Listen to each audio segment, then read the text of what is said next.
Viral 3D বিছানা চাদর ভালো না খারাপ প্রমাণ সহ আজকে দেখিয়ে দিব। ঠকলাম না জিতলাম। আসসালামু আলাইকুম, সবাই কেমন আছেন? আশা করি অনেক অনেক ভালো আছেন। আমি আল্লাহর রহমতে অনেক অনেক ভালো আছি।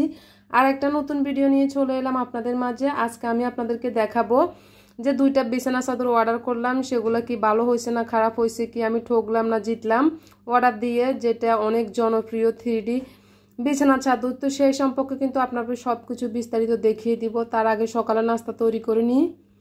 এইভাবে সকালের নাস্তাটা প্রত্যেকদিন আমি তৈরি করে থাকি। দেখতে পাচ্ছেন রুটিগুলো তৈরি করতেছে। আজকে কিন্তু সকাল থেকে অনেক টানা বৃষ্টি হইতেছে একেবারে। তো ছেলেকে আর স্কুলে আজকে পাঠাইনি, কারণ হচ্ছে যেহেতু বৃষ্টি হইতেছে। তারপরও নাস্তা তো তৈরি করতে হবে, এই জন্য হচ্ছে আমি নাস্তাগুলো তৈরি করতেছি। অনেক অন্ধকার ছিল বৃষ্টির কারণে, এই জন্য আমি লাইটটা অন করে দিয়ে নাস্তা তৈরি করতেছি। আজকে রুটির সাথে আলু ভাজি করলাম। তো আলু ভাজি দিয়ে হচ্ছে রুটিটা খাবো, এই জন্য তাড়াহুড়া করে সুন্দর করে রুটিগুলো নাস্তা রেডি করে নিয়েছি। খাওয়ার পরে আপনাদেরকে দেখাচ্ছি যে দেখতে পাচ্ছেন আমি এই যে অনলাইনে অর্ডার করলাম দুইটা বিছানা চাদর। আমি কিন্তু এটা ডেলিভারি ম্যানের সাথে মানে সামনে আসলে খুলতে চেয়েছিলাম, কিন্তু অনেক পরিমাণে এখানে কস্টিপ দিয়ে মোড়ানো ছিল। এই কস্টিপটা কিন্তু আমি ওখানে খুলতে পারিনি, না হলে একটু চেক করে নিতাম। তো যাই হোক, ওখানে যেহেতু পারিনি আমি বাসা নিয়ে আসলাম। পরে বাসা নিয়ে আসার পরে দেখতে পাচ্ছেন অনেকটাই কস্টিপ মোড়ানো। এখন হচ্ছে আমরা খুলে দেখবো আসলে কেমন হয়েছে এই জিনিসগুলা।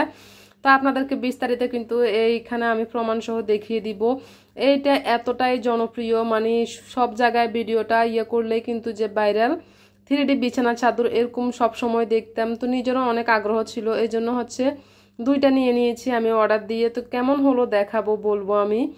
দেখতে পারছেন এই কালারগুলো কিন্তু আমার থেকে অনেক অনেক সুন্দর লাগছিল। দুইটা কালার আমি দুইটা বিছানা চাদর দিয়ে দিয়েছি, অনলাইনে অর্ডার করলাম।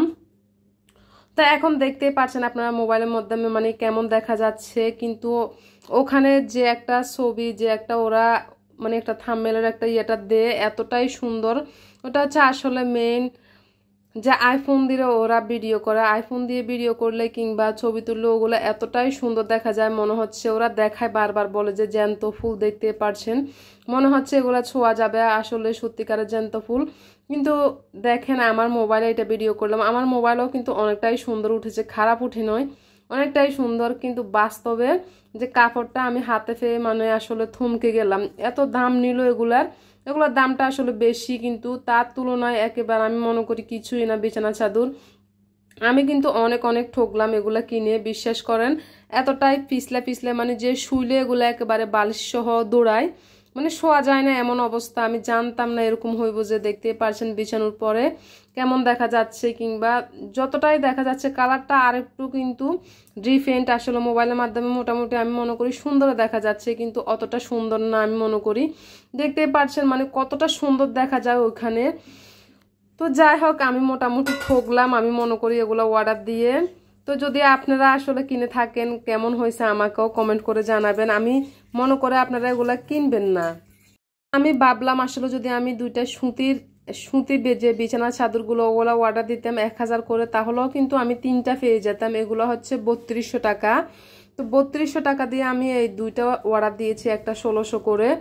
আসলে একেবারে খুবই লস হয়েছে, আমি কি আর বলবো। দেখাচ্ছি যতটা কি সুন্দর দেখা যাচ্ছে, এখনো কিন্তু অনেকটাই সুন্দর দেখা যাচ্ছে আমার বিছানায় বিছিয়েও, কিন্তু অতটা সুন্দর না বাস্তবের সাথে আমি মিলে পাই না একেবারে। ফুলটা মিল, কিন্তু এতটা যে চমকানো এতটা সৌন্দর্য দেখা যায় এটা কোনো মিলে পাইনি আমি টোটালি। আমার থেকে কিন্তু ভালো লাগেনি। আমি 1600 টাকা দিয়ে দুইটা বিছানা চাদর অর্ডার দিয়ে আমি অনেক অনেক ঠকলাম আমি মনে করি। এর চাইতে আমি 3টা বিছানা চাদর সুতি একেবারে সুন্দর নিয়ে নিতাম ভালো হতো, কারণ না দেখা জিনিস অনেক সময় কিনলে অনেকে ঠগে। তো এটা খুবই জনপ্রিয় ছিল, আমি সব সময় দেখতাম ভাইরাল 3D বিছানা চাদর। খুবই আগ্রহ ছিল এই বিছানা চাদরের উপর, কিনবো একেবারে অনেক দিন ধরে এটা আসলে ছিল। এই জন্য লাস্ট পর্যন্ত আমি অর্ডার দিয়ে, আমি তার আগেও কিছুদিন আগেও আমি দুইটা 2 পিস অর্ডার দিয়েছি। ওটাতেও কিন্তু আমি ঠকলাম, যে সালোয়ার মানে পায়জামা আর কি, ওগুলোর মধ্যে কিন্তু এতটাই টাইট এতটা ছোট যে আমি পরতেই পারি নাই। শুধু হচ্ছে আমি 1 পিস যেটা গায়ের ওটাই শুধু আমি গায়ে দিতে পারছি। আসলে সব সময় দেখানো জিনিসটা এতটাই সুন্দর লাগে যে মোবাইলের মাধ্যমে, তা যদি বাস্তবে দেখেন কিন্তু তার সাথে কোনো মিল পাওয়া যায় না আমি মনে করি। তা আমি ভাবলাম আমি অনেক অনেক ঠকলাম, কি যে করলাম জানি না। আমি কিনে তো হতবাক, এতটাই আসলে শোয়া যায় না, এগুলো অনেকটাই ফিসলা ফিসলা ভাব। যে বালিশের কভার সহ দিয়ে যদি একটুখানি শোন অনেকটাই দূরাইবে, শুইতেই পারবেন না। আমি রাত্রে আর কি করব, আমি রাত্রে এটা খুলে তারপর অন্য বালিশের কভার লাগিয়ে তারপরে শুইলাম, কারণ এটা একসাথে যেহেতু বালিশের কভার বিছানার সাথে যদি একসাথে লাগে এটা শোয়া যায়, হয় শোতে পারবেন না টোটালি। মানে কি আর বলবো, আমি কিনে তো একেবারে ঠকলাম।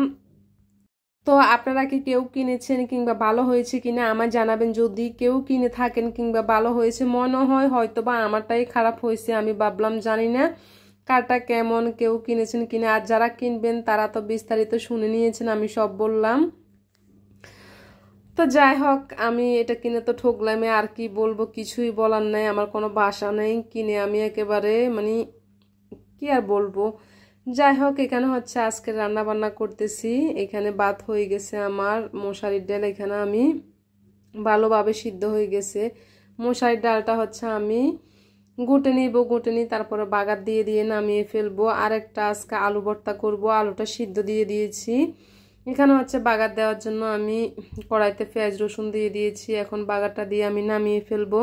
এরপর হচ্ছে আমি এখানে হচ্ছে চাল কুমড়া আর আলু দিয়ে চিংড়ি মাছ দিয়ে একটা তরকারি রান্না করব। তো এখানে হচ্ছে আমি চিংড়ি মাছ দিয়ে মশলাগুলো কষিয়ে নিচ্ছি ভালোভাবে। তো এগুলা কষানো হয়ে গেলে এখন হচ্ছে আমি চাল কুমড়া আলুটা দিয়ে দিচ্ছি। তো কিছুক্ষণ নাড়াচাড়া করে আমি ডাকনা দিয়ে দিব। আজকে আমার বেশি কিছু না, কোনো ভালো খাবার নেই আসলে, যা ছিল তাই রান্না করতেছি। মশারির ডাল রান্না করলাম, আলু ভর্তা করব, আর সাথে হচ্ছে এই যে চাল কুমড়া আলু দিয়ে চিংড়ি মাছের তরকারি। এটাই ছিল আজকে রান্না বান্নায়। তো অনেক সময় আসলে ভালো কিছু থাকে না, যে এতে আমার তরকারি শেষ হয়ে গেছে, কি রান্না করব, আমার মাথায় অনেক সময় গোল ফাঁকে আসলে কি রান্না করব এরকম একটা ভাব আসে আর কি। তো এটাই খুঁজে ফেলাম, আমি চাল কুমড়া দিয়ে আলু দিয়ে চিংড়ি মাছ রান্না করতেছি, আলু ভর্তা করলাম, মশারির ডাল করলাম, এটা দিয়ে আজকের খাওয়া দাওয়া হবে আর কি। তো যাই হোক, মোটামুটি রান্না আমার কমপ্লিট হয়ে যাচ্ছে। আর এখান দিয়ে হচ্ছে আমার আলুটা সিদ্ধ হয়ে গেছে ভালোভাবে, আলুটা মথে নিয়েছি। এখন হচ্ছে এখানে শুকনো মরিচ পেঁয়াজ আমি, তারপরে হচ্ছে লবণ, এখানে তেল দিয়ে আমি সুন্দর করে আলু ভর্তাটা করে নিব। অবশেষে হচ্ছে আপনাদেরকে দেখিয়ে দিচ্ছি আমার সকল রান্না বান্না, মানে আমি একবার করে এভাবে দেখিয়ে দিই প্রত্যেক দিন যে কি রান্না করেছি, কেমন হয়েছে রান্না। এখানে মশারির ডাল রান্না করলাম, তারপর হচ্ছে এখানে আলু ভর্তা আছে, জাল জাল করে একটু আলু ভর্তা করলাম। এখানে হচ্ছে যে চাল কুমড়া আলু দিয়ে চিংড়ি মাছ রান্না করলাম, সেই তরকারিটা। তো এটাই ছিল আজকে দুপুরবেলা রান্না বান্না, রাত্রের বেলা রান্না বান্না, আমি 2 বেলা রান্না একসাথে করি। এখানে হচ্ছে বিকেলে এখানে কিছু আম নিয়ে আসলো, আমগুলো একটু বড় সাইজের দেখতে পাচ্ছেন। তো আমটা প্রায় এখন শেষের দিকে। আর কিছু নাস্তা নিয়ে আসলো, ডালফুরিটাও নিয়ে আসলো, দেখতে পাচ্ছেন। বিকেলে একটুখানি আজকে কিছুই তৈরি করিনি, আজকে ভাবলাম একটু কিনে নিয়ে আসুক। এখানে হচ্ছে ডাল দিয়ে দিয়েছে আলাদা করে আবার। তো এই ডালফুরিটা হচ্ছে আমাদের বিকেলের নাস্তার সাথে আম কুটে খাবো আর কি। তো যাই হোক, এই পর্যন্তই ছিল, যে দেখতে পাচ্ছেন ডালফুরি দিয়ে হচ্ছে বিকেলের নাস্তা করব। তো কেমন লাগলো আজকের ভিডিও আমার, সবাই ভালো থাকবেন, আল্লাহ হাফেজ।